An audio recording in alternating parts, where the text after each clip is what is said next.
Hello friends, welcome to my channel enlight history. আমি শুভেন্দু বিশ্বাস আর তোমাদের জন্য আরও একটি গুরুত্বপূর্ণ এমসিকিউ সিরিজ নিয়ে আমি উপস্থিত হয়েছি। অর্থাৎ সামনের সেট পরীক্ষা না হওয়া পর্যন্ত আমাদের এই এমসিকিউ সিরিজের ধারাবাহিকতা সেটা চলতে থাকবে। এর আগের ভিডিওতে আমরা ঋগ্বৈদিক যে যুগ সে সম্পর্কে 25টি গুরুত্বপূর্ণ প্রশ্ন নিয়ে আলোচনা করেছিলাম। আজকের ভিডিওতে আমরা পরবর্তী বৈদিক যুগ নিয়ে 25টি গুরুত্বপূর্ণ প্রশ্ন আলোচনা করব। তোমরা যারা আগের ভিডিওগুলো ভালো করে দেখোনি তারা অবশ্যই ভিডিওটি ভালো করে দেখে নেবে। আর তোমাদেরকে আমি এটাও বলে রাখছি যে এর পরে আমরা চেষ্টা করব যে দুই একটি গুরুত্বপূর্ণ ভিডিও নিয়ে আসা, যেগুলো সব থেকে গুরুত্বপূর্ণ এবং যে টপিকগুলোর উপর থেকে প্রশ্ন অবশ্যই দেবে, যেমন হিস্টোগ্রাফি, সে নিয়েও কিন্তু আলোচনা করব। আর তোমাদের জন্য আরও একটি গুরুত্বপূর্ণ খবর যেটা আমি প্রথমেই জানাতে চাই, যে এনলাইট হিস্ট্রির তরফ থেকে আমাদের এই বছরের শেষ বই আমরা প্রকাশ করেছি। অর্থাৎ বইটি হচ্ছে ইতিহাসের প্রস্তুতি। তোমরা যারা নেট, সেট এবং অন্যান্য পরীক্ষার জন্য প্রিপারেশন নিচ্ছ যেখানে ইতিহাস রয়েছে, অবশ্যই সংগ্রহ করো। বইটির ফুল যে রিভিউ তোমরা সেটা ইউটিউবে পেয়ে যাবে, নাহলে আমরা অলরেডি আপলোড করে দেব। তো এই ধরনের বই কিন্তু খুব একটা তোমরা পাবে না, যেটা তোমাদের পরীক্ষার জন্য খুব হেল্পফুল হবে। চলো তাহলে দেরি না করে আজকের ভিডিও স্টার্ট করা যাক।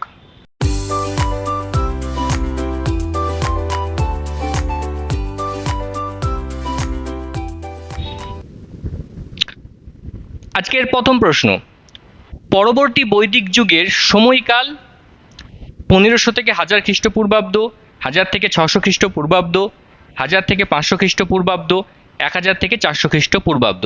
সঠিক উত্তর হচ্ছে 1000 থেকে 600 খ্রিস্টপূর্বাব্দ সময়কাল হলো পরবর্তী বৈদিক যুগের। নেক্সট কোয়েশ্চেন, কোন ব্রাহ্মণে উত্তর ভারতের একচক্রা, কাম্পিল, অসন্ধিবত, কৌশাম্বী শহরের উল্লেখ রয়েছে? এ গোপদ ব্রাহ্মণ, বি শতপথ ব্রাহ্মণ, সি টান্ডিমহ ব্রাহ্মণ, ডি তৈত্তরীয় ব্রাহ্মণ। সঠিক উত্তর কি? সঠিক উত্তর হচ্ছে শতপথ ব্রাহ্মণ। শতপথ ব্রাহ্মণে এই সব শহরের উল্লেখ পাওয়া যায়। নেক্সট কোশ্চেন, কার অপর নাম অসন্ধিবত? অপশনগুলো একটু দেখা যাক। কাম্পিল, হস্তিনাপুর, কুরু, পাঞ্চাল। সঠিক উত্তর হচ্ছে হস্তিনাপুরের অপর নাম ছিল অসন্ধিবত। তো এই নামগুলো অবশ্যই ভালো করে দেখে রাখবে। নেক্সট কোশ্চেন, কোন ব্রাহ্মণে সমগ্র ভারতবর্ষকে 5টি ভাগে ভাগ করা হয়েছে? আশা করি তোমরা এর উত্তর জানো, তাও দেখা যাক। গোপদ ব্রাহ্মণ, শতপথ ব্রাহ্মণ, ঐত্তরীয় ব্রাহ্মণ আর তৈত্তরীয় ব্রাহ্মণ। সঠিক উত্তর কি? সঠিক উত্তর হচ্ছে ঐত্তরীয় যে ব্রাহ্মণ, সেখানে সমগ্র ভারতবর্ষকে 5টি ভাগে ভাগ করা হয়েছে। কি কি একটু দেখা যাক। দেখো, এখানে তোমরা প্রাচীন ভারতের ম্যাপ রয়েছে, আমি একে একে তোমাদেরকে দেখাবো। এক হচ্ছে প্রতীচ্য বা অপরন্ত, অর্থাৎ পশ্চিম ভারতীয় অঞ্চল, এটা একটা ভাগ রয়েছে। দ্বিতীয় হচ্ছে মধ্যদেশ, যেখানে যমুনা থেকে ব্রহ্মপুত্র পর্যন্ত সমতল অঞ্চল, দ্বিতীয় ভাগ। তৃতীয় হচ্ছে উত্তরাপথ, অর্থাৎ উত্তর পশ্চিম ভারত যেটা। তারপর হচ্ছে প্রাচ্য, আর হচ্ছে দক্ষিণাপথ। পেরিপ্লাস অ্যান্ড টলেমির ভূগোল গ্রন্থে এই দক্ষিণাপথের উল্লেখ আমরা দেখতে পাচ্ছি। নেক্সট কোয়েশ্চেন, পরবর্তী বৈদিক যুগে পূর্বের রাজাকে কি বলা হয়েছে? সম্রাট, ভোজ, বিরাট না রাজা? অর্থাৎ এই যে পূর্ব, পশ্চিম, দক্ষিণ, এই সকল রাজাদের বিভিন্ন নামে অভিহিত করা হয়েছে। তো দেখা যাক, সম্রাট বলা হয়েছে। একটু ডিটেলসে দেখা যাক। দেখো, পূর্ব দেশের রাজাদের কি বলা হয়েছে? সম্রাট। দক্ষিণের রাজাদের কি বলা হয়েছে? ভোজ। উত্তরের রাজাদের কি বলা হয়েছে? বিরাট। আর মধ্যদেশের রাজাদের বলা হয়েছে রাজা। এই নিয়ে কিন্তু প্রশ্ন আসতে পারে। নেক্সট কোশ্চেন, ক্ষত্র, গোবিকর্তন এবং পালাগলের উল্লেখ আছে কোন ব্রাহ্মণে? অপশন এ তাণ্ড ব্রাহ্মণ, অপশন বি গোপদ ব্রাহ্মণ, অপশন সি শতপথ ব্রাহ্মণ, অপশন ডি জৈমিনীয় ব্রাহ্মণ। সঠিক উত্তর কি? সঠিক উত্তর হচ্ছে এই শতপথ ব্রাহ্মণে আমরা দেখতে পাচ্ছি ক্ষত্র, গোবিকর্তন এবং পালাগলের উল্লেখ রয়েছে। নেক্সট কোশ্চেন, তৈত্তরীয় ব্রাহ্মণ, তৈত্তরীয় সংহিতাতে কতজন রত্নের উল্লেখ রয়েছে? Option A 5, option B 7, option C 9, option D 10। সঠিক উত্তর কি? সঠিক উত্তর হচ্ছে 10 জন রত্নের উল্লেখ রয়েছে। তো 10 জন রত্নের যখন উল্লেখ রয়েছে, তখন একটু চলো দেখা যাক যে 10 জন রত্ন কারা কারা ছিলেন।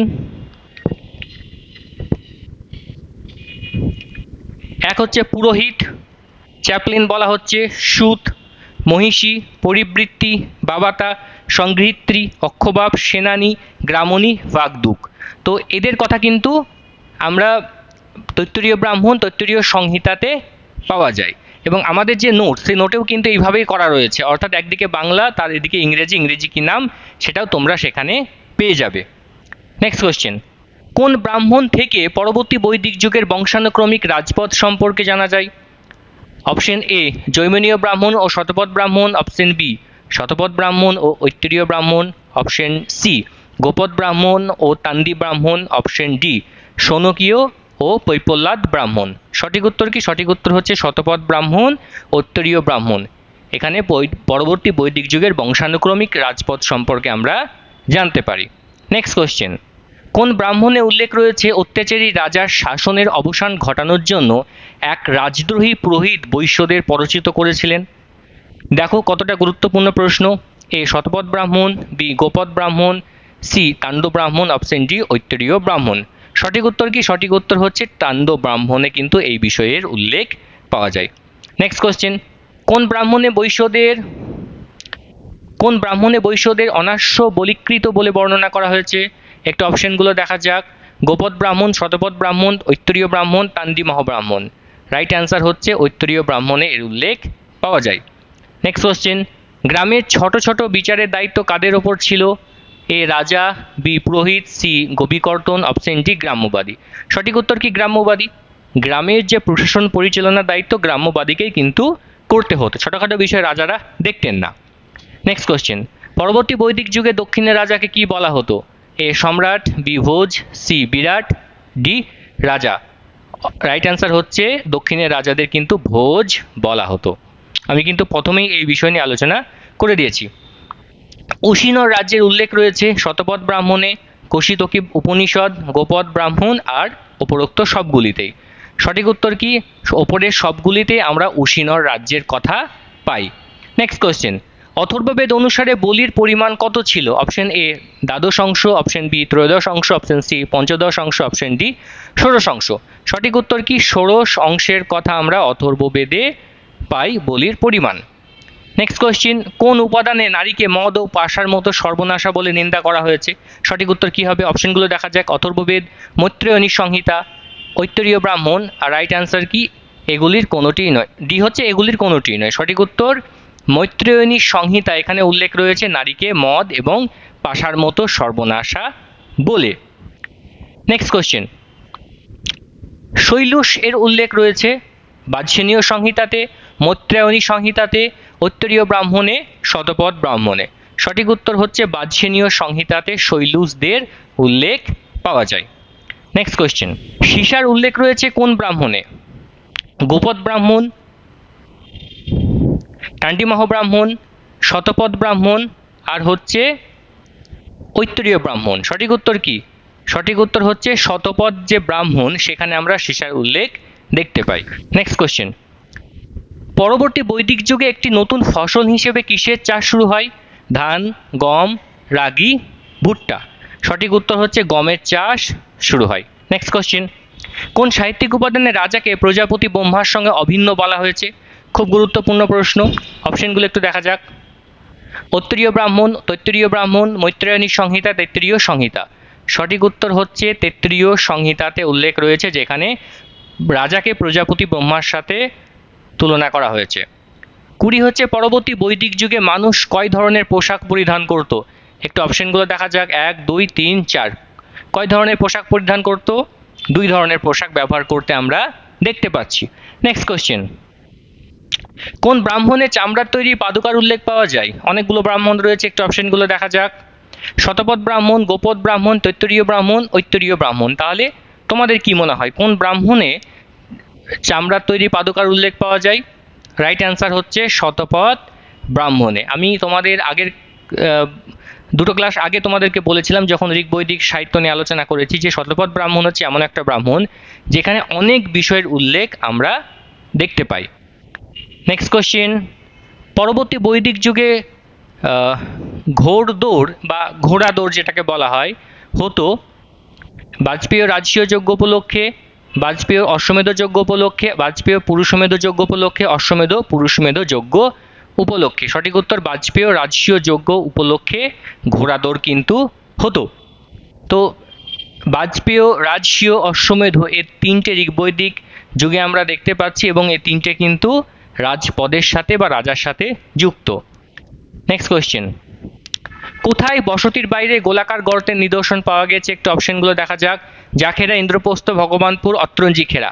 অর্থাৎ ঋগ্বৈদিক বা পরবৈদিক সভ্যতা মানে আমাদেরকে একটু দেখতে হবে যে সেই সময় লৌহ সংস্কৃতিরও বিষয়টা চলে আসছে এবং বিভিন্ন আর্কিওলজিক্যাল যে খনন কার্য চলা হচ্ছে সেখান থেকে আমরা বিভিন্ন ধরনের জিনিসপত্র পেতে দেখা যায়। তো সঠিক উত্তর কি? সঠিক উত্তর হচ্ছে অত্রঞ্জি খেরা, যেখানে গোলাকার গর্তের নিদর্শন পাওয়া গিয়েছে। নেক্সট কোশ্চেন, কোন সময় থেকে লোহার ব্যবহার বৃদ্ধি পেয়েছিল? অপশনগুলো দেখা যাক। 900 খ্রিস্টপূর্বাব্দ, 800 খ্রিস্টপূর্বাব্দ, 700 খ্রিস্টপূর্বাব্দ আর হচ্ছে 500 খ্রিস্টপূর্বাব্দ। সঠিক উত্তর কি? সঠিক উত্তর হচ্ছে 800 খ্রিস্টপূর্ব থেকে আমরা লোহার ব্যবহারটা সব থেকে বেশি দেখতে পাচ্ছি। আজকের শেষ প্রশ্ন, পরবর্তী বৈদিক যুগে প্রধান দেবতা হিসেবে প্রতিষ্ঠিত হন দো প্রজাপতি দন্ডী গুরুড। সঠিক উত্তর কি? সঠিক উত্তর হচ্ছে প্রজাপতি ব্রহ্মা। এনারা পরবর্তী বৈদিক যুগে গুরুত্বপূর্ণ দেবতা হিসেবে উঠে এসেছিলেন, অর্থাৎ মুখ্য দেবতাতে পরিণত হয়েছিলেন। আর ঋগ্বৈদিক সময়ে যারা মুখ্য দেবতা ছিলেন পরবর্তী বৈদিক যুগে গিয়ে তারা গৌণ দেবতাতে পরিণত হচ্ছেন। ঠিক আছে, তো আজকের এই ভিডিওর সাথে সাথে আমাদের 25টি গুরুত্বপূর্ণ এমসিকিউ নিয়ে আলোচনা শেষ হয়ে গেল। আশা করি ভিডিওটি তোমাদের ভালো লেগেছে এবং তোমাদেরকে যেমন বলেছি আমাদের স্পেশালি এমসিকিউ সিরিজের একটি বই প্রকাশিত হয়েছে যেখানে এমন অনেক কিছু রয়েছে যা তোমরা কিন্তু চিন্তাও করতে পারবে না। তো এই ছিল আজকের বিষয়। তো এখনও পর্যন্ত এনলাইট হিস্ট্রি চ্যানেলটিকে সাবস্ক্রাইব না করে থাকলে অবশ্যই চ্যানেলটিকে সাবস্ক্রাইব করে দিও। আজকে এখানে শেষ করছি, ধন্যবাদ।